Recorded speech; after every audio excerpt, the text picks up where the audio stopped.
পরাগায়ন কী? এ প্রশ্নের উত্তর হলো, পরাগায়ন হলো ফুলের পুংকেশর থেকে উৎপন্ন পরাগরেণু স্ত্রী কেশরের গর্ভমুণ্ডে স্থানান্তরিত হওয়ার প্রক্রিয়া। এটি উদ্ভিদের যৌন প্রজননের একটি গুরুত্বপূর্ণ ধাপ। পরাগায়ন প্রধানত দু প্রকার, একটি হচ্ছে স্বপরাগায়ন, আরেকটি হচ্ছে পরপরাগায়ন। স্বপরাগায়ন হচ্ছে একই ফুল বা একই গাছে অন্য ফুলের মধ্যে পরাগরেণু স্থানান্তরিত হওয়া।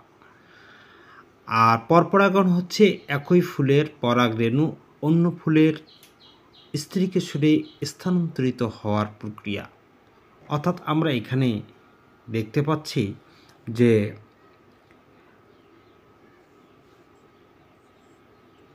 একই যখন ফুল হবে, দেখা গেল যে একই গাছের একই ফুল থেকে আরেকটা ফুলের মধ্যে যে পরাগায়ন, সেটা হচ্ছে স্বপরাগায়ন। আবার একই প্রজাতির এক উদ্ভিদ থেকে আরেক উদ্ভিদের মধ্যে যে পরাগায়ন হয়, এটা মূলত পরপরাগায়ন।